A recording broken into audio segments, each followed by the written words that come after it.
नमस्कार, देवभूमि के दंगल में आप सभी का स्वागत है। मैं हूं आपके साथ यशी शुक्ला और देवभूमि के दंगल में आज बात करेंगे नौकरियां दी कई हजार, विपक्ष बताए व्यापार।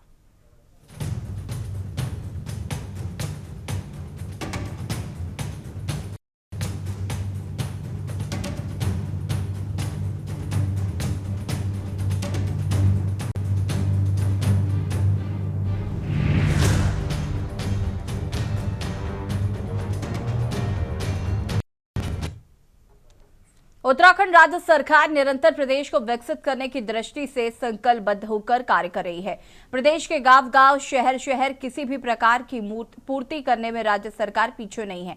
बात चाहे रोजगार की भी क्यों ना हो, राज्य सरकार का उद्देश्य है कि प्रदेश का युवा न केवल रोजगार करने वाला बने बल्कि रोजगार देने वाला भी। साथ ही ये मानना है कि राज्य को विकसित बनाने की दृष्टि से युवाओं की भी मुख्य भूमिका है, जिसके चलते युवाओं की प्रतिभा और क्षमता के आधार पर सरकार युवाओं को रोजगार प्रदान कर रही है। आपको बता दें कि बीते दिनों सरकार ने दावा किया था कि अब तक प्रदेश में 27,000 से अधिक युवाओं को नौकरी प्रदान की गई है, जिसको लेकर विपक्ष ने सरकार पर हल्ला बोला था। इसी प्रकार एक बार फिर युवाओं को नौकरी प्रदान करने के दावों पर एक और मामला सुर्खियों में नजर आता दिखाई दे रहा है। बीते दिनों शिक्षा विभाग में नवचयनित शिक्षकों के नियुक्ति पत्र वितरण कार्यक्रम के दौरान सरकार द्वारा एक और दावा किया गया कि 1100 से अधिक सहायक अध्यापक प्राथमिक शिक्षा के क्षेत्र में चयनित किए गए हैं, जिसका अर्थ है कि पुराने आंकड़ों से उठकर युवाओं को नौकरी देने का आंकड़ा अब 28,000 से ज्यादा पहुंच गया है।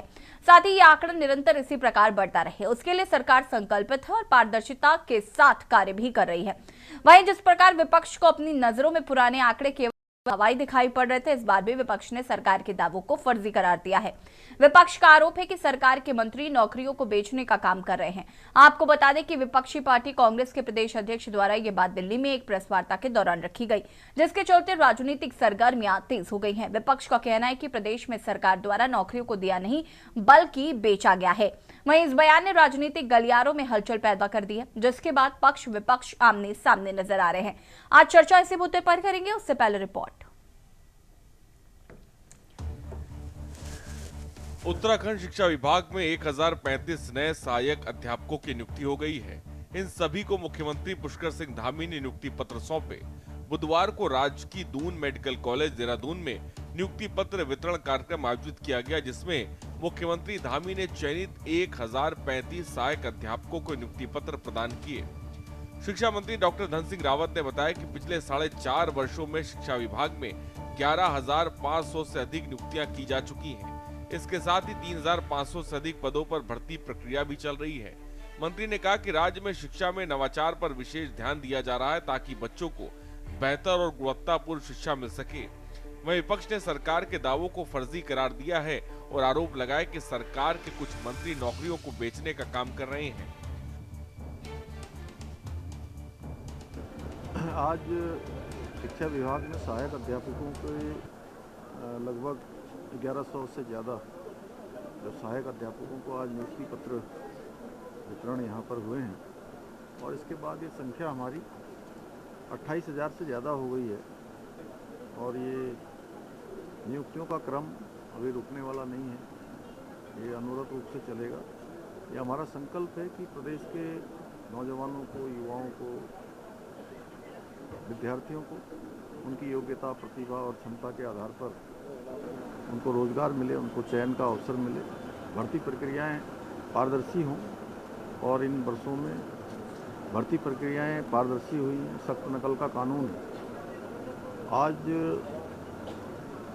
पारदर्शिता का एक बहुत बड़ा माध्यम बन गया है। इसके कारण से पिछले 4.5 वर्षों में जो नियुक्तियां हुई हैं वो अपने आप में रिकॉर्ड हैं। और राज्य गठन के बाद से लेकर अब तक अगर हम उनका आंकड़ा निकालेंगे तो ये 2/3 से भी अधिक है। देखिए, शिक्षा विभाग में अभी तक हम लगभग 12,000 लोगों को अभी तक नौकरी दे चुके हैं और अभी लगभग 4,000 लोगों को भी और नौकरियां देने वाले हम। और मैं मुख्यमंत्री जी का भी, अपनी सरकार का भी आभार करना चाहता हूं कि हम पारदर्शी नियुक्तियां कर रहे हैं। आज आपने देखा होगा कि सारे बच्चे मेरिट पे हमने लगाए हैं और जो न्यायालय के कारण कुछ बच्चे छूट गए हैं उनकी भी अब जल्दी हम नियुक्ति करने जा रहे हैं। स्वागत है। बहरहाल आपने ये प्रश्न कर ही दिया है, तो पूरे प्रदेश में नौकरियों को बेचने का कारोबार चल रहा है। मैं कई बार कह चुका हूं कि उत्तराखंड में नौकरियों को बेचने का कारोबार चल रहा है मंत्रियों के घरों से। ये प्रकरण भी उसी का एक हिस्सा है। मुख्यमंत्री धामी ने कई बार ये दावा किया कि उनके कार्यकाल में 27,000 से अधिक युवाओं को सरकारी सेवाओं में चयनित किया जा चुका है। इसके साथ ही हर वर्ष कई हजार नौकरियां प्रदेश के युवाओं को दी जा रही है। वहीं विपक्ष का आरोप है कि ये सरकार के दावे सिर्फ हवाई हैं और वास्तविकता में युवाओं को नौकरी दी जा नहीं रही है, बल्कि बेची जा रही है। कांग्रेस ने यह भी आरोप लगाया कि कई विभागों में मंत्रियों की पत्नियां नौकरियों का मोल भाव लाखों रुपए में कर रही हैं, जिसका वीडियो भी वायरल है। उत्तराखंड में नौनिहालों को रोजगार मिलने का हमेशा पक्ष कर रही है, पर जिस ढंग से अभी वर्तमान में नियुक्ति पत्र, एक छोटे से कर्मचारी का नियुक्ति पत्र प्रधानमंत्री बांट रहा है, मुख्यमंत्री बांट रहा है या कोई विशेष विभाग का मंत्री बांट रहा है, उससे तो स्पष्ट ये होता है कि ये मंत्री रोजगार कम, अपना प्रचार ज्यादा बांट रहे हैं। रोजगार के नियुक्ति पत्र को लेकर नहीं, बल्कि अपना प्रचार पत्र बांट रहे हैं। कि मंत्री घरों में बैठकर नौकरियों को बेचने का कारोबार कर रहे हैं। तो ये क्या है, प्रदेश में मंत्रियों की पत्नियों के ऑडियो वीडियो आप लोग को पहुंच गए होंगे, बहुतेरों के पास पहुंचे होंगे कि कितने में नौकरी देंगे, ये सब हो रही है। तो भारतीय जनता पार्टी के विधायकों ने जब आरोप लगाए कि फलां डिपार्टमेंटों में नौकरियों को बेचने का कारोबार हो रहा है, 20 लाख में नौकरी बिक रही है, तो ये कोई छुपा हुआ थोड़ी है। माननीय पुष्कर सिंह धामी जी के में जो यहाँ के युवा साथी हैं, उनके रोजगार के लिए और उनके आजीविका के लिए जिस प्रकार से योजना बनाई गई है और जिस संदर्भ में उन्होंने जो पिछले दिनों यहाँ पर नकल के प्रकरण सामने आए थे, उसके लिए कठोर कानून उन्होंने बनाया है। और इस कानून को बनाने का लाभ ये हुआ कि आज लगभग 27,000 से अधिक युवाओं को बिना किसी सिफारिश के उनको विभिन्न विभागों में रोजगार प्राप्त हुआ है। और चूंकि कांग्रेस ने अपने कार्यकाल में कभी इस प्रकार का कोई उपाय नहीं किए, प्रयास नहीं किए, कांग्रेस केवल और केवल एक उत्तराखंड में लोगों को दिग्भ्रमित करने की राजनीति करती है, एक अफवाहों की को लेकर के राजनीति करती है। मुख्यमंत्री पुष्कर सिंह धामी ने प्रदेश में सरकारी विभागों में रिक्त पड़े सभी पदों को भरने का फैसला लिया। 4.5 सालों के कार्यकाल में सीएम धामी ने लोक सेवा आयोग, उत्तराखंड अधीनस्थ सेवा चयन आयोग और चिकित्सा सेवा चयन आयोग के माध्यम से 27,000 युवाओं को सरकारी नौकरी प्रदान की है। धामी सरकार का दावा है 2021 तक केवल 16,000 सरकारी नियुक्तियां हुई थीं, लेकिन उनके आने के बाद ये रिकॉर्ड टूट गया। एक तरफ सरकार बम्पर नौकरियां देने का दावा कर रही है, वहीं विपक्ष इस पर सवाल उठा रहा है कि अगर इतनी बड़ी संख्या में नौकरी गई तो युवा बेरोजगार क्यों सड़कों पर विरोध कर रहे हैं।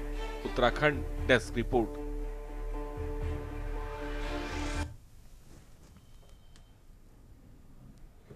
तो जहां एक ओर सरकार 28,000 नौकरियां का दावा कर रही है, तो वहीं विपक्ष इन दावों को हवाई बता रहा है। आज इसी मुद्दे पर चर्चा करेंगे। मेहमान हमारे साथ जुड़ चुके हैं राजेश बिजी, प्रदेश प्रवक्ता बीजेपी से हमारे साथ जुड़ चुके हैं। आशीष नौटियाल जी, प्रदेश प्रवक्ता कांग्रेस हमारे साथ जुड़ चुके हैं। बलबीर रावत जी, केंद्रीय प्रवक्ता यूकेडी हमारे साथ जुड़ चुके हैं। रिटायर्ड कर्नल कैलाश देवरानी जी, अध्यक्ष यूएसएसएम से हमारे साथ जुड़ चुके हैं। और रत्नमणि डोभाल जी, राजनीतिक विशेषज्ञ हमारे साथ जुड़ चुके हैं। सबसे पहले तो आप सभी का बहुत बहुत स्वागत है। बात आशीष जी आपसे करती हूँ मैं, क्योंकि प्रेस कॉन्फ्रेंस हुई और कहा गया कि भाई नौकरियां दे नहीं रहे हैं लोग, नौकरियां बेच रहे हैं। मेरा पहले तो एक सीधा सा सवाल है कि अगर आपको पता है कि नौकरियां बेच रहे हैं और आपको पूरा विश्वास है, सबूत है, तो कोर्ट में क्यों नहीं जाते आप लोग सरकार के खिलाफ? सिर्फ एक प्रेस कॉन्फ्रेंस, मैं सिर्फ एक इन जनरल सवाल पूछ रही हूँ कि सिर्फ प्रेस कॉन्फ्रेंस कर देना और आरोप लगा देना, ये कितना सही है? यसी जी, हमने ये बात को बोला है प्रेस कॉन्फ्रेंस के माध्यम से। आप करो, ईडी सीबीआई सबकी जांच करो और पूछो कि भैया आपने कैसे बोला, पूछते तो सही, हम आपको जवाब देंगे ना कैसे बिकी है। देखें, उत्तराखंड के अंदर नौकरी बेचने के तो वायरल हो रहे हैं, ऑडियो वायरल हो रहे हैं, सबको पता है उत्तराखंड के अंदर आप कर क्या रहे हैं। 27,000 नौकरी के लेकर धामी जी अपनी पीठ अपने आप थपथपा रहे हैं कि हमने 27,000 नौकरियां 4 साल में दी। मोदी जी ने 2 करोड़ नौकरी का वादा किया था और डबल इंजन की सरकार मांगी थी, कहा था अगर हम सत्ता में आएंगे तो 2 करोड़ नौकरियां हर साल देंगे। बताएं, उसमें 27,000 मतलब आप बताएं लगभग 5-6 हजार नौकरियां पर ईयर नॉलेज देने का काम किया और इतनी कूदे मार रहे हैं जैसे इन्होंने अपने टारगेट पूरे कर दिए। इस समय व्यवस्थाएं इतनी खराब है, आप देखिए खुद नकल कराते हैं और नकल विरोधी कानून की बात करते हैं कि हम नकल विरोधी कानून लेकर आ गए। नकल किसने कराई? भाजपा वालों ने। नकल करते हुए पकड़ा कौन गया? भाजपा वाला। और नकल विरोधी का कानून लेके कौन आ रहा है? वो भी भाजपा वाला। अपनी पीठ कौन थपथपा रहा है? वो भी भाजपा वाला। तो बताएं आप कर क्या रहे हैं? आप खुद ही नकल कराते हैं, खुद ही नकल विरोधी कानून की बात करते हैं। तो ये लोग जो हैं हर चीज में फेल हैं। अब हिंदुओं की राजनीति करने वाले लोग हिंदू धर्म की राजनीति करते थे, आज जो है शंकराचार्य का अपमान करके जनता को पता लग गया भैया ये तो हिंदू के भी नहीं है, ये आपस में शंकराचार्य को लड़ाने की बात कर रहे हैं। आप वो भी नहीं कह सकते। आजकल बड़े मैसेज फॉरवर्ड हो रहे हैं यूजीसी के ऊपर, किस प्रकार से यूजीसी के ऊपर जो है आपने ब्राह्मणों के ऊपर, जनरल कैटेगरी के ऊपर आक्रमण किया। आज लोग मैसेज डाल रहे हैं, इनके अंधभक्त जो कल तक कट्टर इनके ही मैसेज आगे फॉरवर्ड करते थे, आज उनके ही मैसेज आ रहे हैं। पर्सनली हमें व्हाट्सएप पे भी आ रहे हैं कि भाई बताओ हमने तो इनको इसमें सपोर्ट किया, ये कर क्या रहे हैं। तो देखिए हर जगह भारतीय जनता पार्टी फेल हो चुकी है। अगर एक पास हुई है तो वो चोरी में हुई है। चोरी करने में निश्चित इनकी महारत हासिल थी, इन्होंने चोरी करने का काम किया। लेकिन मुझे पूरा विश्वास है अब जनता जाग चुकी है, इनकी चोरी भी पकड़ी जाएगी और इनको बाहर का रास्ता भी दिखाया जाएगा। ठीक है राजेश मिश्र जी, सरकार 28,000 नियुक्तियों का दावा कर रही है, लेकिन क्या आप विभागवार सूची सार्वजनिक कर सकते हैं, या क्या ये नई नियुक्तियां हैं या फिर जो रुकी हुई नियुक्तियां थी ये उनका केवल नियुक्ति पत्र मात्र है? यशी जी, इस संबंध में मुझे लगता है कि कई चैनल्स में लगातार डिबेट्स कई बार हो चुकी है। ये उत्तराखंड के लिए बड़े गर्व का विषय है कि निरंतर यहाँ के बेरोजगार युवा जो उत्तराखंड के अंदर रोजगार की तलाश में थे, नौकरियों की तलाश में थे, उन्हें प्रदेश सरकार अपने वादे अनुसार उनको समय पे नौकरियां प्रदान कर रही है। और ये अपने आप में स्वप्रमाण है कि माननीय मुख्यमंत्री जी उनको उनका नियुक्ति पत्र देते हैं, जिससे विपक्षी पार्टियों को आपत्ति होना स्वाभाविक है, क्योंकि उनको ये नजर आ रहा है उसमें कि जो काम पार्टी कर रही है उस पर पीठ थपथपा रही है, तो क्यों पीठ थपथपाए। और हम ये कहते हैं हम पीठ क्यों ना थपथपाएं जब हम जनता के सरोकार के काम को कर रहे हैं, जो कहा उसको डिलीवर का काम कर रहे हैं, तो हमारे को अपनी पीठ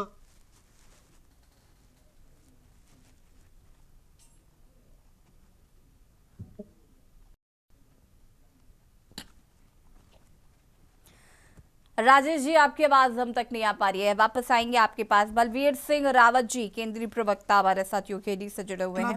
देश के सभी व्यूअर्स को कहना चाहता हूं, जो सरकार अपने किए हुए वादों को डिलीवर कर रही है वो 2014 से अभी 2026 तक केंद्र में है। जो पार्टी अपने वादों को डिलीवर कर रही है वो 2 सत्र से यहीं पर अपने उत्तराखंड के अंदर शासन कर रही है। तो जनता उन लोगों को, उन पार्टी, उन सरकारों को दोबारा इसीलिए चुनती है क्योंकि उनके किए हुए कार्य उनको जमीन पर दिखते हैं। चलिए अच्छा, की बात फिर ये बता दीजिए राजेश जी कि अगर आपने 28,000 नौकरियां दे दी और आपका ये रिकॉर्ड अभी तक का सबसे बड़ा रिकॉर्ड धामी सरकार का नौकरियां देने का, तो ये जो युवा सड़कों पर है ये कौन है? कांग्रेस के लोग हैं या किसी अन्य दल के लोग हैं? ये जो लगातार आंदोलन करते रहते हैं, नौकरी की मांग करते रहते हैं, ये कौन लोग हैं? अगर आप नौकरियां यशी जी देखिए, निश्चित रूप से प्रदेश के हर एक युवा को नौकरी मिल पाए ऐसा संभव नहीं है, लेकिन जो योग्य व्यक्ति है जिसने के आ रहा है तो निश्चित रूप से उसको नौकरी उसकी काबिलियत, उसकी मेहनत के हिसाब से मिलेगी। आप इनके एजेंडे को समझने का प्रयास कीजिए। मैं सभी जनमानस को, उत्तराखंड के देवतुल्य जनता को इनका एजेंडा समझाने की कोशिश करता हूं। इनके अभी नए प्रदेश अध्यक्ष बन गए हैं, वो माया नगरी मुंबई से आयातित इस प्रदेश के अंदर है। उनको वहां की फिल्मी कहानियां और इस तरह के रूमर्स फैलाने की बड़ी अच्छी उनकी क्वालिफिकेशन है। एक ऑडियो वीडियो उन्होंने पहले भी वायरल करा था जिससे पूरे प्रदेश के अंदर सनसनी फैल गई थी, वो शांत हुआ था, उसके बाद ये नया ऑडियो उन्होंने चालू कर दिया। तो इसमें उनको महारत हासिल है। तो इसके लिए कोई हमें इनको तर्कों के बारे में जवाब देने से बेहतर है कि जनता अब 1 साल का समय रह गया, जिस पार्टी ने, जिस सरकार ने जनता की बातों को डिलीवर करके दिया उसको जनता फिर से चुन के मौका देगी। और जो झूठे लोग हैं, जो केवल व्यंग रचते हैं, जो केवल कुतर्क करते हैं, जो जमीन पे काम नहीं करते, उनको भी सबक सिखाने का काम करेगी, जैसे पिछले चुनावी वर्ष में सिखाते रही है। तो मैं ये मानता हूं कि प्रदेश सरकार ने जो काम किया उसको जनता के सामने रख रही है और समय समय पे उनका बखान कर रही है, तो वो गलत काम नहीं है। ठीक है। जी यशी जी। बलवीर सिंह रावत जी, केंद्रीय प्रवक्ता यूकेजी हमारे साथ जुड़े हुए हैं। बलवीर जी, दिख रहे इस पूरे प्रकरण को, जहां एक और सरकार कह रही है कि हमने अपनी सरकार में सबसे ज्यादा नौकरियां दी हैं, विपक्ष आरोप लगा रहा है कि वो नौकरियां दे नहीं रहे हैं, नौकरियां बेच रहे हैं, ऑडियो और वीडियो एक वायरल करके उसको लेकर वो ये बात कह रहे हैं। आपका क्या पक्ष है इस पर? धन्यवाद मैम, आपने मेरे को मौका दिया। सबसे पहले तो सभी दर्शकों का नमस्कार, प्रणाम, पैनलिस्ट को नमस्कार, जय उत्तराखंड। अगर सीधी सी बात है यहाँ पे, अगर आम उत्तराखंड के व्यक्ति को अगर जाए कि क्या उसको नौकरी मिली है, तो उसका जवाब सीधे सीधे भाजपा के लोगों को दिया जाता है। और समय पे जनता जो है उसको दे भी रही है, जनता जवाब दे रही है, लेकिन ये लोग सुनने का नाम नहीं ले रहे। अब ये यहाँ कह रहे कि इन्होंने रोजगार दिया, रोजगार कहाँ पे दिया? इन्होंने राज्य निर्माण के समय में ही जो तराई क्षेत्र है वहां पे औद्योगिक नीति जो लागू की थी, अगर ये सही ढंग से वहां पे औद्योगिक नीति अगर लागू कर देते, का व्यक्ति आज पलायन करके गरीबी बेरोजगारी में नहीं जी रहा होता। ये कह रहे हैं कि हमने जो है वहां पे शिक्षकों को नौकरी दी। अरे कौन से शिक्षकों को आपने नौकरी दी? उत्तराखंड के अंदर में अगर कोई भी व्यक्ति अगर वो एजुकेशन पे सक्षम है तो अपने आप ही वो प्राथमिक शिक्षालय में पढ़ाने जाता है, वहां पे जो है पब्लिक स्कूल में पढ़ाने जाता है, तो उसमें सरकार की किसी भी तरह की कोई भी संलिप्तता नहीं है, या फिर सरकार के द्वारा किसी भी तरीके का उसके अंदर काम नहीं है। आज पहाड़ में जो है 98% जो है रोजगार की वजह से पलायन हो गया है। तो क्या आप लोग सोचते हो कि ये सरकार जो है रोजगार दे रही है? मेरी बात तो छोड़िए, मैं तो चलो यूकेडी वाला हूं, मैं तो बोलूंगा कि वहां पे 1% भी जो है नहीं है, लेकिन आम जनता बोल रही है। और आज हमारे कांग्रेस वाले उत्तराखंड में छोड़िए, प्रेस कॉन्फ्रेंस कर रहे हैं तो कहां पे कर रहे हैं? दिल्ली में जाके कर रहे हैं, क्योंकि राष्ट्रीय दल जो है पहाड़ में इनको रहना ही नहीं है। इनका मकसद नहीं है पहाड़ी और आम पहाड़ी को रोजगार देना, शिक्षा देना, स्वास्थ्य देना। मैं इतना ही कहूंगा। ठीक है। रिटायर्ड कर्नल कैलाश देव रानी जी हमारे साथ जुड़े हुए हैं। कैलाश जी, कैसे देख रहे हैं इस पूरे प्रकरण को, जहां एक और सरकार दावे कर रही है कि हम युवाओं को रोजगार दे रहे हैं? मैम, मैं अर्जेंट काम में कहीं फंसा था तो मैं क्या लेफ्ट कर सकता हूँ? ठीक है बलवीर जी, जैसे थैंक यू मैम। जय हिंद। देखिए, बहुत बहुत धन्यवाद, मुझे आपने मौका दिया। देखिए, इसमें दो बातें, जैसे कि मैं सुन रहा था भारतीय जनता पार्टी के जो प्रवक्ता हैं, इन्होंने बताया कि जो एक तरह से इन्होंने नौकरियां तो दी, इस पे हमने बहुत सारे डिबेट किए हैं, और वो धरातल में कितने देखने को मिली इस पे भी बातें हुई है, और तो ये बोलते हैं वो होता नहीं, इसमें भी कोई शक मुझे नहीं है। दूसरी जो मुख्य बात है कि जो विपक्ष ने इस विषय में, हेलो जी जी जी कैलाश जी, हाँ जी, जो विपक्ष ने इस विषय में जो मुद्दा उठाया है कि जो है नौकरियां बेची गई है और उसकी ऑडियो जो है सोशल मीडिया में जो देखने को मिल रही है। देखिए, मैं इस पर शब्दों में आपको बताना चाहता हूँ कि जो है there is no smoke without fire, बिना आग के जो है धुआं कहीं भी नहीं उठता, ये जरूर सही बात है। और ऐसे में कई उदाहरण इस सरकार के बता सकता हूं जिससे कि ये बहुत बड़ा संशय हमारे मन में उठता है। देखिए, इनके सामने जो सबसे बड़ा इन्होंने, देखो अभी हाल ही में होमगार्ड वर्दी घोटाला जो करोड़ों का था, और जिसकी जो कि गृह विभाग के अंडर में आता है, जिसके की मालिक स्वयं मुख्यमंत्री जी हैं। किस तरह से एक डीआईजी जो अमिताभ श्रीवास्तव है 3 करोड़ का सामान, 1 करोड़ का सामान 3 करोड़ में खरीदता है, 2 करोड़ की उसमें जो है हेरा फेरी होती है। इसके अलावा आपको बताना चाहता हूं मैं, उत्तराखंड जो पर्यटन विभाग है वो राज्य की अर्थव्यवस्था की रीढ़ की हड्डी है, लेकिन उसमें इन्होंने क्या किया है कि तानाजी ताकवे जो महाराष्ट्र का एक पैराग्लाइडिंग ऑपरेटर है, किस तरह से नियमों के विरुद्ध जो है वो उसको मेंटर बनाया गया, उसके बाद में वो अपने चहेतों को ठेके दे रहा है, और कैसे उसमें फ्रॉम टॉप टू बॉटम सभी जो अधिकारी हैं उसमें लिप्त हैं, ये आपने सुना ही होगा। इसके अलावा मैं बताना चाहता हूँ विकास नगर का जो नगर पालिका का घोटाला है, 535 करोड़ का जो सीवर लाइन का जो मामला है, और इसके जो भारतीय जनता पार्टी के विधायक स्वयं चीख चीख के बोल रहे हैं कि इसमें कम से कम 100 करोड़ रुपए का जो है कमीशन खोरी हुआ है। एक और उदाहरण मैं मनरेगा के बारे में देना चाहता हूं, जो बीजेपी के विधायक दुर्गेश जी हैं और उनकी वाइफ, वो मनरेगा की जो है मजदूरी करते हुए, उनका नाम है, इससे बताइए, इसके अलावा और क्या इनसे अपेक्षा की जा सकती है?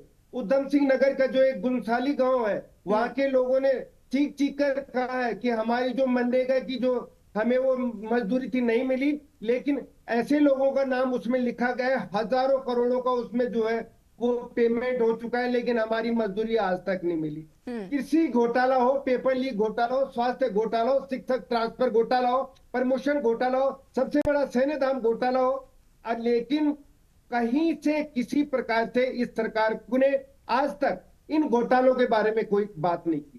ये जो है इनके कैबिनेट मंत्री पे ऐसे ज्यादा संपत्ति के जो है चार्जेस हैं, लेकिन इस पे कोई एक्शन नहीं हो रहा है।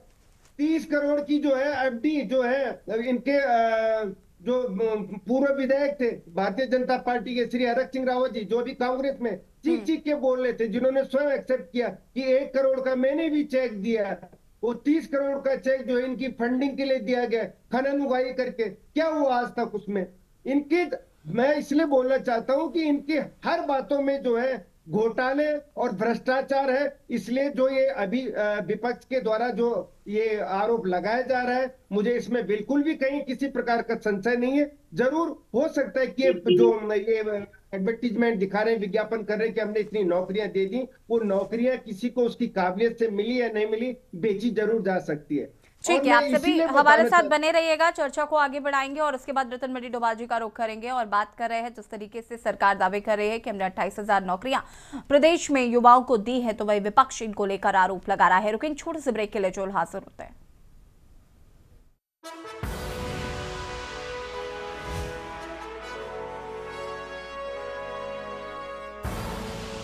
आप देख रहे हैं के न्यूज, खबरों का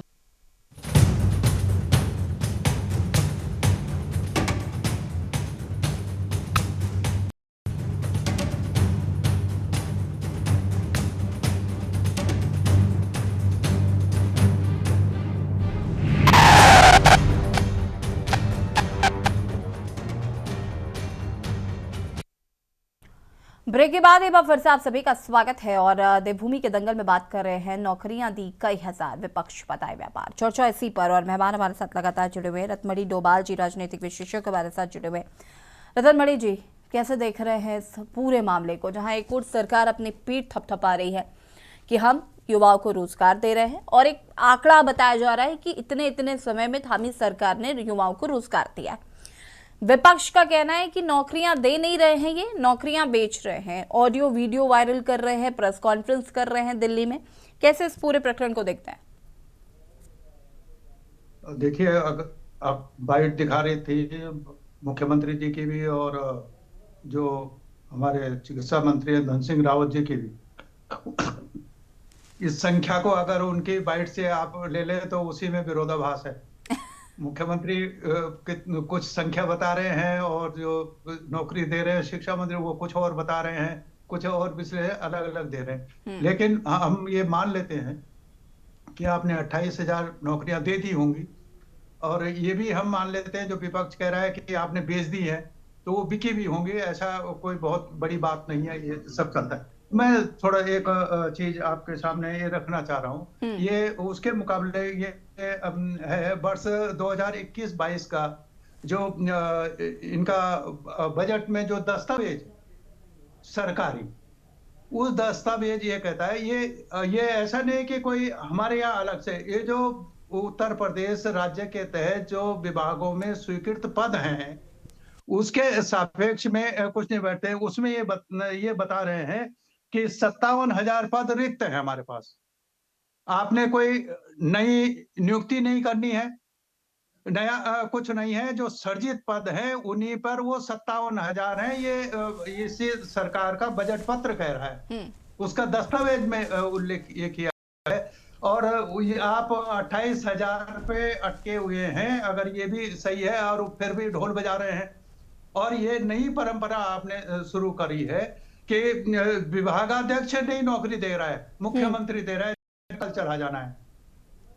वो ये इस नौकरी की वैसे भी वैधानिकता क्या है। और ये एक नया सिस्टम आपने शुरू किया। आप अगर संविदा पे भी रख रहे तो वो नियुक्ति पत्र दे रहे। बहुत सारे ऐसे मामले हैं जो पीछे हम लोगों ने चर्चा करी कि जिनको मुख्यमंत्री ने ये नियुक्ति पत्र दिया है वो नियुक्ति हुई ही नहीं अभी तक, वो भी बाहर रहे हुए। मैं ऐसा मानता हूं हमारा जो प्रदेश है, जिस परिस्थितियों में जो है, सबको सरकारी नौकरी नहीं दी जा सकती है, अपने आप में सही बात है। और लेकिन आपको सरकार है तो सरकार तो उत्तराखंड राज्य इसलिए मनाया कि हमको रोजगार मिलेगा और खुशहाली आएगी, ये सब आप कंगाली को ले जा रहे हैं, ये बात है। तो ये अगर सरकार को सबको रोजगार देना है और उसकी जिम्मेदारी है, ये पहले तो ये है कि उसको स्वीकार करना कि नहीं, ये सरकार की जिम्मेदारी है कि हम अपने बच्चों को, अपने लोगों को रोजगार की व्यवस्था करेंगे। तो आप सरकारी नौकरी सबको नहीं दे सकते हैं, तो आपको औद्योगिकरण करना होगा, उद्योग लाने होगा। औद्योगिकरण के नाम पर आपने दो इन्वेस्टर समिट कर लिए, उनमें करोड़ों रुपया आपने जनता का पैसा उसमें खर्च किया, वो हासिल क्या किया। इसी दौरान में 7-8 हजार उद्योग बंद हो गए जो एनडी तिवारी लगा के गए थे अपने फोन पे, जो कच्चे पक्के छोटे, जो कोई किसी में 100 थे, किसी में 50 थे, और वो 7,000 से अधिक बंद हो गए। तो आप कैसे, या सरकार ये कहे कि ये जो स्वीकृत पद है आप स्वीकृत, हम नहीं कह रहे कि नए पद सर्जित करो आप। ये जो उत्तर प्रदेश में सर्जित पद थे हमारे विभागों में, वही आप नहीं भर रहे हैं, और ये बजट पत्र आपका दस्तावेज कह रहा है बजट का। तो आप ये कैसे, आप मूर्ख क्यों बनाना चाह रहे लोगों? आप कहिए कि हम कोशिश कर रहे हैं, हम ये जितनी नियुक्तियां हैं इन सब में बच्चों को, ठीक है रतनमणि डोभाल जी, मैं वापस आऊंगी। मैं जरा राजेश बिष्ट से इसके जवाब भी लेते हुए चलती हूँ। राजेश बिष्ट जी, बहुत सारे आरोप यहाँ पर रतनमणि डोभाल जी ने लगाए, आशीष जी ने भी काफी कुछ कहा। अभी हम सबके बीच में बहुत ही सम्मानित रिटायर्ड कर्नल साहब बैठे हुए हैं, उन्होंने एक लाइन कही that there is no smoke without any fire, but my question is that who is that fireman? भाई वो आग लगाने वाला है कौन? आप प्रदेश की चुनी हुई सरकार, जो प्रदेश के चुने हुए सम्मानित मुख्यमंत्री हैं, जिनको जनता द्वारा चुना हुआ मुख्यमंत्री बनाया गया है, वो एक आधिकारिक रूप से स्पष्टता के साथ एक सूची दे रहे हैं और नियुक्ति पत्र लोगों को दे रहे हैं। उस पर तो आपका सवाल है, आप राजनीतिक पार्टी के रूप में उस व्यक्ति पे तो सवाल खड़ा कर रहे हैं, लेकिन एक व्यक्ति ये कह रहा है कि नौकरियां बेची जा रही है, उस बात के रूप में सत्य मान रहे हैं। आप जो व्यक्ति रिकॉग्नाइज्ड है ये स्टेट की रिप्रेजेंटेशन देने के लिए, हम उस व्यक्ति की बात को सच्चाई और आधिकारिक रूप से लोगों के बीच में प्रेजेंटेशन के रूप में सच, या एक विपक्षी पार्टी जो सत्ता में नहीं है, जो सरकार में नहीं है, जो रिकॉग्नाइज नहीं है, उसकी बात को सच मान के हम उस बात पे तो पहलू अपना दे देंगे, उस बात पे अपनी राय दे देंगे, हाँ ये सही हो सकते हैं। तो मैं ये कहना चाहता हूं, आज कांग्रेस पार्टी के राष्ट्रीय अध्यक्ष वहां जाते हैं दिल्ली में और ढोल पीटते हैं उत्तराखंड में इन नौकरियों का कि ये नहीं दी गई है, ये बेची गई है, ये करी गई है, वो करी गई है। मैं ये कहना चाहता हूं, आपके घर पे चोरी होगी तो उसके लिए आप मुकदमा दर्ज कराने पुलिस थाने जाएंगे या मीडिया अटेंशन पाने के लिए बैठ के शोर पीटेंगे? अरे भाई आपके पास साक्ष्य है तो जाइए ना पुलिस थाने, आप मुकदमा दर्ज कराइए ना, किसने रोका है? कानून इस देश का सबके लिए समान रूप से लागू होता है, आप वो काम नहीं करेंगे, लेकिन आपके पास साक्ष्य नहीं है, आप मीडिया अटेंशन चाहते हैं, आप ये चाहते हैं कि आप लोगों की पार्टी के नेताओं को कहीं ना कहीं अटेंशन और जनता के बीच में एक र्यूमर साम बना के अपनी उपस्थिति दर्ज कराते रहिए, करते रहिए। जनता ने जब जब इन पिछले 9 सालों के अंदर प्रदेश की दोनों पार्टियों को समान रूप से देखा है और समान रूप से जब जब मौका दिया तो उनको पता है कि सच बोलने वाली पार्टी कौन है, झूठ बोलने वाली पार्टी कौन है, और उनको पीछे से जो छोटे छोटे घटक दल इन्होंने जोड़ रखे हैं, ABC टीम इन्होंने बना रखी है, वो सब जोड़कर एक हो जा रहे हैं और उस झूठ के साथ हो जाते हैं कि यार हाँ ये बात झूठी हो सकती है। मैं ये कहता हूं, अगर आपके पास हर चीज के लिए आंदोलन करने का प्रारूप है, कोर्ट में जाने का प्रारूप है, थाने में मुकदमा दर्ज कराने का प्रारूप है, भाई आप उनको क्यों नहीं अपना रहे हो? मीडिया में बैठकर आप अपना रोना पीट रहे हो कि ये झूठ है, ये सच है, ये साबित कौन करेगा? भाई साबित तो न्याय प्रणाली करेगी ना।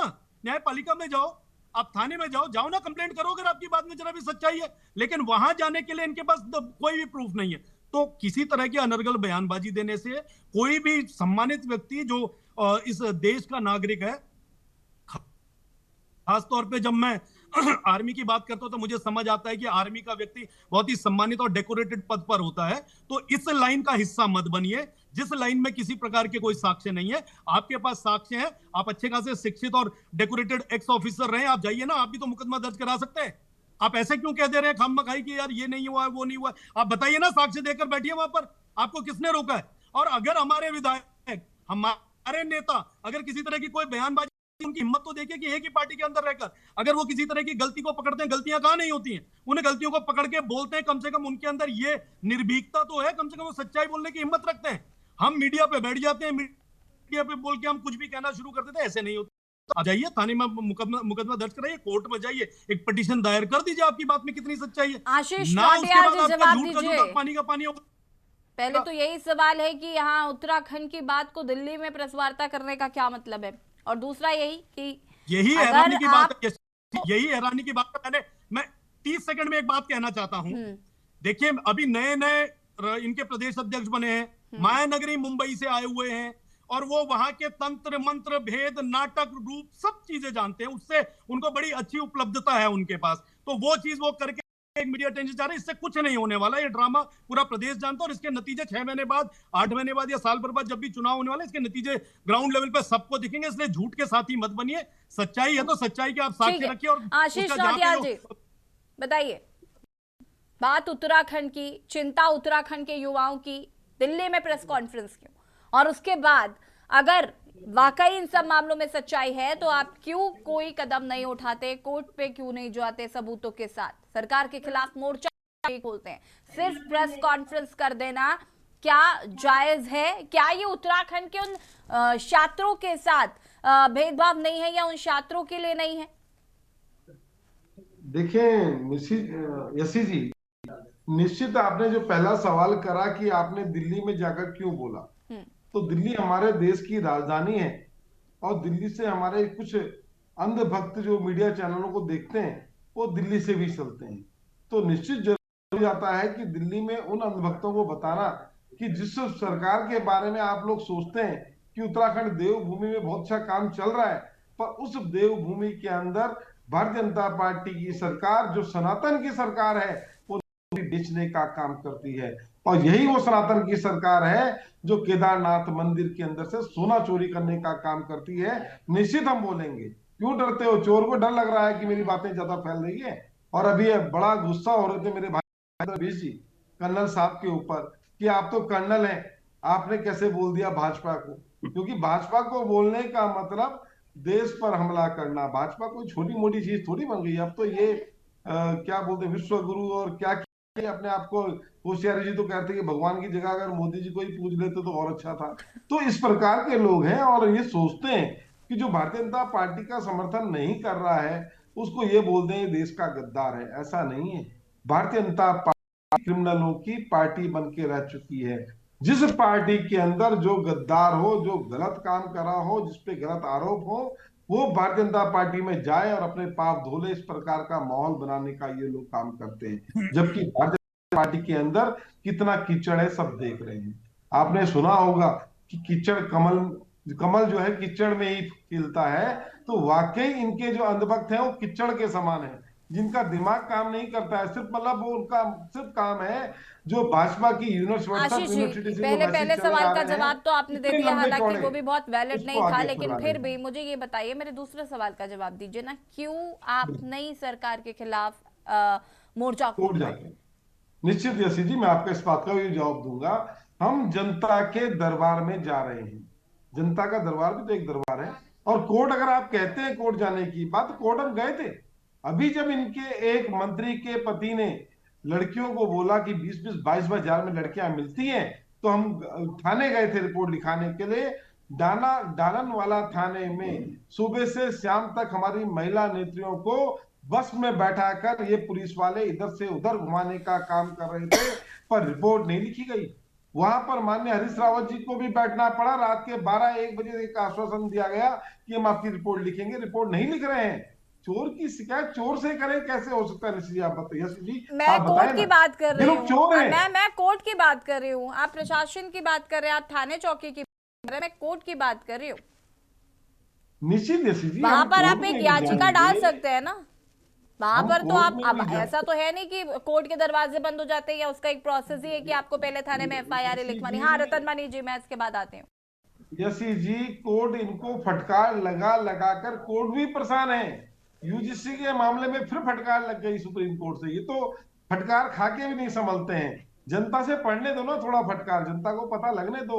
मतलब चुपके से कोर्ट में चुपके से केस दाखिल करें, कब रिजल्ट आएगा तब तक तो सब काम निपट जाएगा। ठीक है, सरकार इस साली गिरानी है इनकी हमने, और हमें जनता के दरबार में जाना पड़ेगा, जनता को चोरों के बारे में बताना पड़ेगा कि ये लोग इस प्रकार के चोर है। माहौल बना दो, क्यों इतनी जल्दबाजी कर रहे हो कि चुपचाप से जाके वहां बैठ जाएं और कोर्ट से जब तक डिसीजन आए तब तक चुनाव खत्म हो जाए। अच्छा आशीष जी, जनता के बारे में जाएंगे कांग्रेस को और जनता फैसला करेगी। अभी आपने हमसे कहा कि हम कुछ अंधभक्तों को बताना चाहते थे, इसलिए हमने दिल्ली में प्रेस कॉन्फ्रेंस करी। ठीक है, वोट आपको दिल्ली की जनता तो देने आ नहीं रही है, उनको समझा के क्या, उनको समझा के क्या कर लेंगे आप? उत्तराखंड की जो जनता है उसको समझाएंगे तो ज्यादा आपको बेनिफिट होगा, या दिल्ली में बैठी जनता समझ जाएगी तो क्या है? यसी जी, दिल्ली में जो है आज तक चैनल, जी न्यूज जैसे चैनल चल रहे हैं जिनको देख के अंधभक्त जो है पागल हो रहे हैं। सिर्फ पार्टिकुलर, हाँ, तो इसका मतलब सिर्फ ये है कि आप सिर्फ कुछ मीडिया संस्थानों को संबोधित करने गए थे, वहां पर जाके आपने 4 बातें कही, हो गया। यानी उत्तराखंड की जनता आपका कुछ खास सरोकार नहीं है। बताना पड़ेगा इनका आतंक कितना बढ़ चुका है उत्तराखंड के अंदर, बताना पड़ेगा। कोई दिक्कत नहीं, उत्तराखंड में भी बता रहे हैं, वहां भी बताएंगे, हम केरल भी जाएंगे, हम कहीं भी जाएंगे, बिल्कुल भी वैलिड सबको बताएंगे। ये बिल्कुल भी इसमें जा नहीं रहा है। रतन मनी डोभाल जी, चोरों की पता होना चाहिए चोर चोर है, क्योंकि वहां भी तो जीत रहे हैं। जनता को पता लगे भैया ये तो वही गद्दार लोग हैं जो उत्तराखंड के अंदर सरकार बना लेते हैं, उत्तराखंडियों को लूट देते हैं, उत्तराखंड सुरक्षित नहीं है, उत्तराखंड का युवा सुरक्षित नहीं है। जनता को पता लगना चाहिए, वहां की जनता ने भी तो इनको चुना है, उन्हें पता लगे। रतन मनी डोभाल जी, ठीक है, वापस आएंगे आशीष जी। रतन मनी डोभाल जी, इसके बाद मैं आती हूँ कर्नल साहब आपके पास। देखिए, मैं ज्यादा समय नहीं ले रहा हूँ, तो थोड़ा सा ये जो बार बार आप ही नहीं, कुछ ऐसा हो गया, एक एजेंडा हो गया कि हर चीज पे ये कहते हैं कि आप कोर्ट क्यों नहीं जा रहे हैं, ये नहीं कर रहे हैं। लोकतांत्रिक व्यवस्था है, अभी संविधान हमारा जिंदा है, वो उसमें अधिकार है कि आप सवालों को बोलो कि जनता के बीच जाए। लोकतांत्रिक पार्टी है तो भारतीय जनता पार्टी भी तो जनता के बीच ही जाके सत्ता में आई है ना। हर सिलेंडर तो उन्होंने घुमाया ना, वो तो कोर्ट में नहीं गए कि रेट बढ़ा दिए, इसको कम कर दो। जनता पे गए हैं, जनता का सवाल है। तो अगर कांग्रेस ये आप कह रहे हैं कि वो जनता के बीच जा रही है, तो अच्छी बात है। एक सेकेंड, मैं सिर्फ आपको एक छोटी सी बात बताती हूँ कि मेरा कांग्रेस के प्रवक्ता से कोर्ट जाने के लिए कहना, शायद अगर इनकी जगह पे कोई और कहीं और राज्य की बात हो रही होती तो शायद मैं नहीं कहती।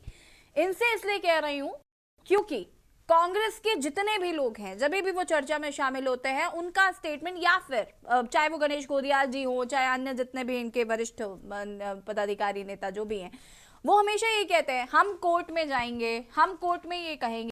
कोर्ट की ये सुनते नहीं है, वो हर मामले में कोर्ट को बीच में लेकर आते हैं। तो मेरा भी इनसे सवाल है कि भाई जब आप कोर्ट को इतना इंपॉर्टेंस देते हैं, जो कि देना भी चाहिए, तो आपको ये मामला भी लेकर जाना चाहिए। ये सवाल इसलिए मेरा इनसे है, बाकी और कोई लेना देना नहीं है इस बात से। वो ठीक है, वो तो सुविधा के अनुसार अपनी बात रखते हैं, वो ठीक है, उस पर आपत्ति हो सकती है। कोई ये नहीं है कि कांग्रेस ये कह रहे तो कोई बात नहीं। अगर ये सवाल, लेकिन कुल मिला के ये जब सवाल आते हैं, ये अब छोटी छोटी बातों पे भी, कोई अगर मजदूर है, किसी को मजदूरी कहीं पे नहीं, उसको भी कह दिया भाई कहीं अगर समाधान नहीं हो रहा है तो आप थाने चले जाओ, मुकदमा लिखवा दो या कोर्ट चले जाओ। अब उसको जो मजदूरी है 1000-5000 रुपए के, वो उसको मजदूरी तो मिल रही है, उसको कोर्ट का रास्ता दिखाओ, पहले वो वहां 50,000 की व्यवस्था करे, वो कर्ज लेके कोर्ट जाना इतना आसान काम नहीं है। इसीलिए क्योंकि सरकार तो हमारी चुनी हुई है ना, धामी जी लोकप्रिय सरकार के मुख्यमंत्री है राज्य में, तो हम तो धामी जी को कहेंगे कि हमारे साथ ये हो रहा है, ये इसका समाधान कीजिए, और उनकी जिम्मेदारी है, उन्होंने शपथ ले रखी है इसकी। तो हम कोर्ट कचहरी जाने के बजाय हमारे सबसे बड़ी कचहरी तो हमारी विधानसभा है, हमारा मुख्यमंत्री है, हम उसके पास कहेंगे। तो सरकारी तो माई बाप है ना हमारी, अगर मेरे को कोई तकलीफ है तो मैं सरकार से पास जाऊंगा। तो ये कोर्ट कचहरी का रास्ता तो उन लोगों के लिए है जो जिन्होंने दूसरे खेल जिन्होंने राजनीति करनी है, वो उनके लिए तो सड़क है, विधानसभा है, उस मंदिर में जाएंगे, वो वहां हल्ला मचाएंगे कि हमारी सुनो। नहीं सुनेंगे तब अलग बात है कि जनता उसका फैसला करेगी। ये भारतीय जनता पार्टी तो ऐसे तो एक दिन में तो सत्ता में नहीं आएगी ना, लड़के आई है, संघर्ष करके ही आई है, सब कुछ करके। ऐसी दूसरी जो पार्टी है वो इनकी कमियों को लेकर अगर कोई आंदोलन राजेश जी रुकिएगा अभी प्लीज अभी मुझे एक्चुअली गन्ना जी को भी सुनना है, मैं उनको किया जा रहा है। तो मेरा सिर्फ ये कहना है अभी भी बहुत सारी चीजें हैं, सरकार बहुत सारी चीजें काम कर रही है, उसका अपना एजेंडा होगा, हो सकता है मैं उनके एजेंडे से सहमत नहीं हूं तो दूसरी पार्टी उनकी आलोचना करेगी या विरोध में वो करेगी, लेकिन वो ठोस होना चाहिए, वो दिखावे का नहीं होना चाहिए, लोगों में लगना चाहिए कि आप कुछ कर रहे हैं। लेकिन अभी तक तो इस विपक्ष की तो मित्र विपक्ष की भूमिका रही है, अब कितना वो जनता के पास जाते हैं ये तो देखने वाली बात होगी। ठीक है, कर्नल कैलाश देवरानी बताइए। हाँ देखिए यशी जी, मैं एक चीज आपको बताना चाहता हूँ। अभी जो भारतीय जनता पार्टी के प्रवक्ता चीख के बोल रहे थे कि जो है कोर्ट में जाओ। देखिए पहले तो मैं एक चीज बताना चाहता हूँ आपको, हम लोकतांत्रिक उस पर विश्वास करते हैं और ठीक है हम कोर्ट भी जाते हैं, तो अगर इनके इतने हजारों कांड हैं कि अगर हजारों कांड के लिए हम कोर्ट में जाते हैं तो एक कोर्ट में जो डिसीजन लेने में कम से कम सालों लग जाते हैं। तो ये तो तब तक तो ये अपनी सरकारें चलाते, ये कौन सा रिप्लाई इनके कि कोर्ट में जाओ। दूसरी बात मैं बताना चाहता हूँ, इनके विगत 5 सालों की जो वो है, इनकी करनी और कसनी में अंतर कितना है कि जिसका कोई हद नहीं। 28,000 ये बोल रहे हैं हमने जॉब दिए हैं। आपने पेपर लीक घोटाले में जो है आज जो है बेरोजगार संघ के बच्चे रोड पे बैठे, मुख्यमंत्री के सीबीआई की जांच की बात करते हैं, क्या हुआ? ढाक के वही 3-5 अंकिता भंडारी चीख के बोलते रहे कि वीआईपी एंगल को देखिए, उसको पूर्ण न्याय मिलना चाहिए, क्या हुआ? सीबीआई इंक्वायरी कर दी गई, लेकिन धरातल में कुछ हुआ उसका आज तक कोई पता नहीं है। देखिए अगर इनका होमगार्ड का जो है वर्दी घोटाले में, होमगार्ड के वर्दी घोटाले कांड में अगर इनका डीआईजी अमिताभ जो श्रीवास्तव को इन्होंने जो है सस्पेंड किया है, कहीं ना कहीं क्या हम झूठ बोल रहे? इसका मतलब कहीं ना कहीं इन लोगों के ऊपर लांछन लग रहा है।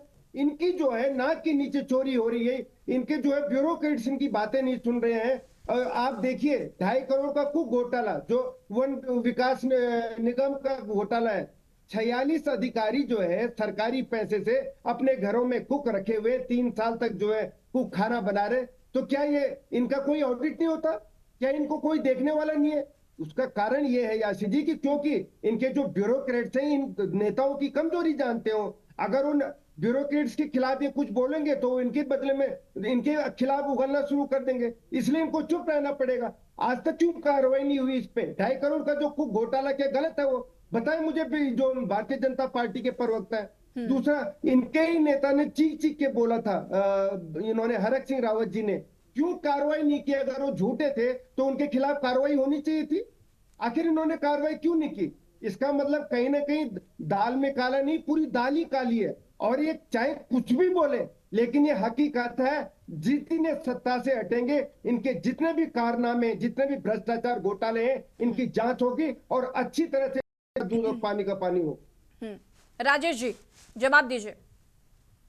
यशी जी देखिए, ये जो विपक्षी लोग हैं, मेरे को इनकी बातचीत और इनकी जो विरोधाभास इनका दिख रहा है उसमें मुझे ये समझ आता है जनता द्वारा नकारे गए लोग हैं। ये अपने अगर कार्यकाल जब इन्होंने नौकरियां की होंगी वहां पे भी ये समाज के लिए कभी 1% भी योगदान नहीं दे पाए होंगे, उसकी जो खीस है वो यहाँ उतारने का काम कर रहे हैं। मीडिया अटेंशन चाह रहे, इनकी कोई बात की कोई भूमिका समाज के रूप में कोई योगदान नहीं देती। और ना मुझे जो इनकी बातचीत का और जो एक तरह विरोधाभास दिख रहा है उसमें यह समझ आ रहा है कि इनका जनता के कार्यों से कभी कोई सरोकार नहीं रहा है, काम धाम कुछ नहीं बचा, तो चलो अब हम लोग राजनीतिक पार्टी बना लेते हैं, पार्टी के अध्यक्ष बन जाएंगे, अध्यक्ष बन के जितना हमारे पास रहेंगे न्यूज़पेपर की कटिंग्स उठाएंगे और लगाएंगे आधार और सबूत, जिसको जहां पे जिस जगह पे देना चाहिए वहां के लिए इनके पास कुछ नहीं है। तो इसलिए इनकी बातें बेबुनियाद है, समाज से दुत्कारे गए लोग हैं और दुत्कारे गए लोग होने की वजह से अब राजनीतिक पार्टी बना के मीडिया अटेंशन चाह रहे। मैं इनकी बातचीत से सिर्फ इतना समझ पाया हूं, अगर किसी के पास साक्ष्य मेरे घर पर चोरी हुई है, मेरे घर पर चोरी हुई है, तो मैं थाने में जाके कंप्लेंट करूंगा। इनके पास मीडिया में बैठकर चोर करके नहीं बताऊंगा। एक सेकंड राजेश जी कैलाश जी, इसलिए आपके ऊपर बात हुई है तो तकलीफ हुई है। इसी प्रकार से बीजेपी के ऊपर गलत लांछन लगाएंगे तो मैं भी आपके बारे में यही कहूंगा। तो इसलिए अगर आपकी रिस्पेक्ट है तो पार्टी की रिस्पेक्ट कीजिए। सरकार के की पेंशन से कोई कमी पहुंच रही है, मुझे लग रहा है आपको, जो आप चाह रहे हैं कि मैं और इधर उधर की बातें करके। राजेश जी पहले तो आप मेरी बात सुनिए। राजेश जी पहले तो मेरी बात सुनिए। आप विपक्षी दल आपका कांग्रेस है, रिटायर्ड कर्नल कैलाश देवरानी जैसे आपका कोई भी राजनीतिक, और आप पर किसी ने दोषारोपण नहीं मढ़ा है ना, आपको तो किसी पार्टी पे कहा है, पार्टी की बात चल रही है। आप इंडिविजुअली कर्नल जी के लिए इस तरीके के शब्दों का प्रयोग नहीं कर सकते, please. I am warning, next time नहीं होना चाहिए। अपनी पार्टी को रिप्रेजेंट कर रहे हैं ये, उसी प्रकार से मैं बीजेपी को रिप्रेजेंट कर रहा हूँ। इन्होंने दाल काली है बोला, इन्होंने पूरे पार्टी को खराब बोला, तो निश्चित रूप से मुझे बताना पड़ेगा ये खुद खराब है। अगर ये अच्छे होते तो इतनी सारी बातें नहीं होती जितनी इनको करने की जरूरत हो रही है। उसके समाधान के लिए जाते हैं। ये डेकोरेटेड ऑफिसर है, मैंने शुरू में बोला, मैं मान रहा हूं कि सेवानिवृत्त अधिकारी हैं तो हम भी सम्मान से इनकी बात कर रहे हैं, लेकिन ये बार बार उस चीज का लिबर्टी लेने के बाद हमारे ऊपर दोषारोपण कर रहे हैं, जो बिल्कुल गलत है। इसलिए अगर आपके पास कोई बात है, कोई साक्ष्य है, थाने जाके कंप्लेंट कीजिए। अगर नहीं है उसके बाद कोई बकवास करने की जरूरत नहीं, उसका कोई यूज नहीं, तो इसलिए उसका यूज राजेश जी, कुछ भी मत बोल दीजिए आप। राजेश जी प्लीज मर्यादित भाषा का प्रयोग करिए। इट्स अ डिबेट शो, ये आपकी पर्सनल फोन कॉल पे बात नहीं हो रही है। मुझे बोलनी पड़े, मैं शुरू से इनका सम्मान के साथ बात करी। ठीक है राजेश जी, ठीक है, कोई बात नहीं। सम्मान किसी को बरकरार रखने के लिए आपको लिबर्टी उसकी ना करे ना, इतनी लिबर्टी मिसयूज ना करें। ठीक है राजेश जी, फिर भी आप डिबेट शो में बात कर रहे हैं, आपको मर्यादा में रहकर बात करनी चाहिए। नहीं, इन्हीं के नेता ने बोला है, कमीशन खोरी का मामला इनके पास कोई आधार नहीं है। कर्नल जी कार्रवाई क्यों नहीं की? तो घर के अंदर बैठकर ये सिर्फ ज्ञान बांटने का काम, निकालने का काम कर रहे हैं। एक साक्ष्य के लिए समाज के अभी भी ये सवालों से दूर भाग रहे हैं। मैं स्पष्ट रूप से बोलना चाहता हूँ, मैं आपसे पूछना चाहता हूँ, विकास नगर पालिका में आपके ही जो है नोटियाल जी ने आपके जो बातें बनाई थी, ये 50 से 55 साल तक देश की सेवा कर रहे होंगे। अगर वो झूठे थे समाज के लिए राजेश जी ठीक है, ठीक, सुनिए आप इस बात का जवाब तो दे सकते हैं। ठीक है कैलाश जी, एक सेकंड रुकेगा, आप इस बात का तो जवाब दे सकते हैं जी कि अगर आप ये नौकरियां दे रहे हैं तो इसका एक डेटा सार्वजनिक या पब्लिक डोमेन में रखने में क्या गुरेज है? को भी बात कहा था, पिछली डिबेट जो हमारी हुई उसमें बड़े सम्मान के साथ हमारे एक राजनीतिक विश्लेषक हुए थे, उन्होंने बड़े सम्मान के साथ और लोकतांत्रिक तरीके से बताया कि इनके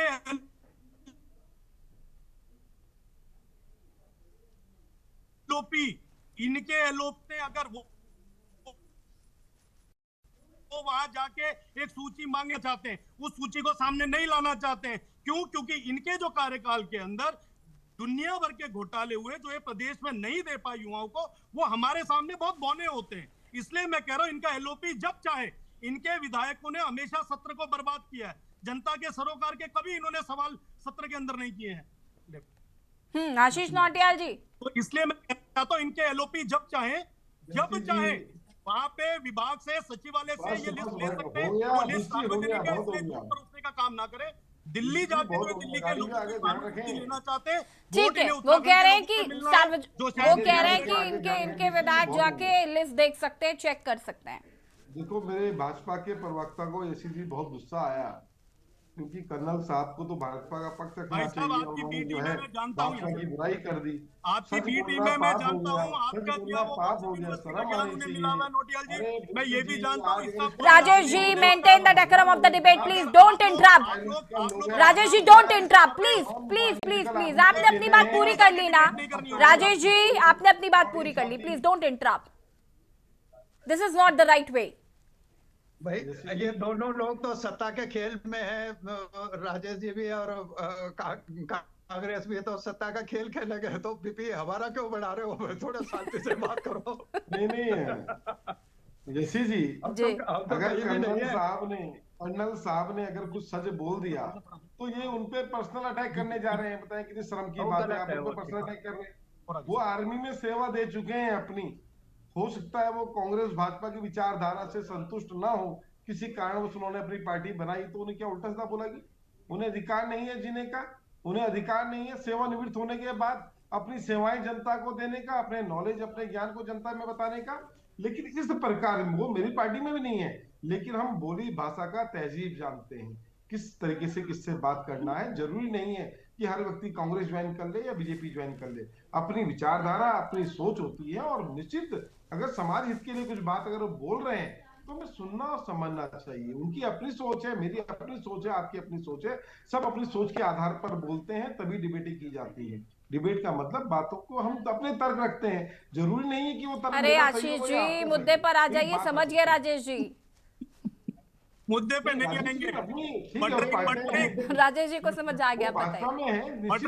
तारीफ करें कोई बात नहीं, लेकिन किसी का अपमान नहीं। हाँ, कैलाश जी कुछ कह रहे हैं। कैलाश जी हमारे परिवार का सारे आर्मी में है। Rajesh ji please please please please please please Rajesh ji please, I am requesting you. नहीं मत करिए प्लीज, बीच में इंटरप्ट मत करिए, सुन रही हूं मैं।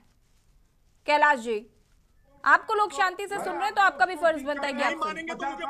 नहीं राजेश जी, 70 साल पहले वाले को गाली दे रहे हैं हम तो। आप कैलाश जी ठीक है, कैलाश जी फटाफट अपनी बात को पूरा करिए, उसके बाद रतनमणि डोभाल जी के पास जाती हूँ। सुननी है, आप सरकार हो भाई, सबकी सुनो। मैं एक चीज प्लीज 2 मिनट के लिए, खाली 1 मिनट लूंगा मैं आपको। मैं ये चीज बताना चाहता हूँ किस तरह से ये भारतीय जनता पार्टी के लोग ना सत्ता की मदहोशी में अपने आचरण भी भूल चुके हैं, मर्यादाएं भूल चुके हैं। इनकी जो इस तरह से मानसिकता इतनी बदल चुकी है, सत्ता के अंधकार में डूब चुके हैं, इतने मदहोश हो चुके हैं कि एक दूसरे का न तो आदर करना चाहते, और अगर कोई सच बोलता है तो उसके खिलाफ चीख चीख के इस तरह से व्यवचार करते हैं, इस तरह से बातों को दबाने का प्रयास करते हैं, ये आपने देखा होगा। मैं इनसे पूछना चाहता हूं, अगर हमने कोई भी पॉइंट यहाँ पे उठाया, अगर एक भी झूठा है तो आप स्पष्टीकरण दीजिए, अगर आपके अंदर हिम्मत है। क्यों नहीं बोलते इन मुद्दों पे? जो बातें हम आपको, जो सवाल हम आपसे पूछना चाहते हैं, सारे सवाल झूठे हैं, बातों को भड़काना क्यों चाहते हैं आप? चलिए ठीक है, इस पर देखना होगा कि कितनी नौकरियां मिल रही हैं, और कहीं ना कहीं देखिए सरकार का स्पष्ट है इस पर कि वो रोजगार देना चाहते हैं। फिलहाल चूंकि वक्त की कमी, आप सभी का बहुत बहुत शुक्रिया चर्चा में शामिल होने के लिए। और देवभूमि के दंगल में आज हम बात कर रहे थे, जहां पर एक और सरकार दावे कर रही है कि उन्होंने प्रदेश में 28,000 युवाओं को नौकरी दी है, तो वहीं विपक्ष का आरोप है कि ये नौकरियां दी नहीं, बेची जा रही है। देवभूमि के दंगल में फिलहाल इतना ही। देखते रहिए K News Zariya। नमस्कार।